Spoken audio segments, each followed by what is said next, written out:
So in this lesson, I want to look at mixing some different data types. You've learned about longs, ints, floats, and doubles. So let's open up a sample, and I'm going to work with ints and floats because those are very common, but this would still work with longs and doubles. So here I've declared an integer, 7, integer b equal to 9, and then float c, which is going to equal to 2 integers. Let's see if this example gives us our expected value of 16.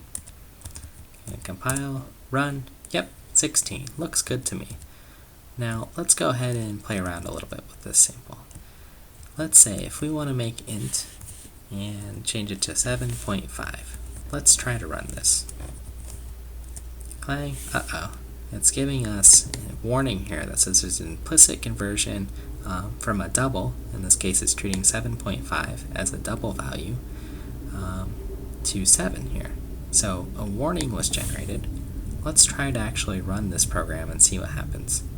We still get 16. So in this case, C++ has, even though we requested that a equals 7.5, it's truncated it for us already, and it's treating it as a 7. And that might not have been our intent. So what we want to do is modify this program and say a should be a float, and now try to run it. Okay, so if we compile, 16.5. Okay, that's the expected value. Looks good to me. Now, let's take a look at this example one more time and turn things around a little bit. Float is going to be a and b. I'm going to make this,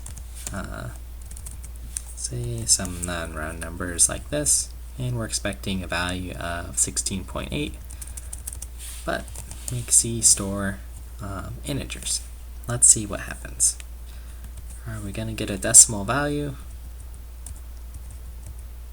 Well, in this case, 16 again. It's been truncated once again after the decimal point, so this isn't quite correct. So with C++, we have to make sure our types match if we want the right value. So in this case, I'm going to use a float here. And let's go ahead and compile, run, and we get our full value. So making sure that your types match up is an important part. And as you program more, this will become more intuitive to you as you write different programs and understand what sort of data that you're working with.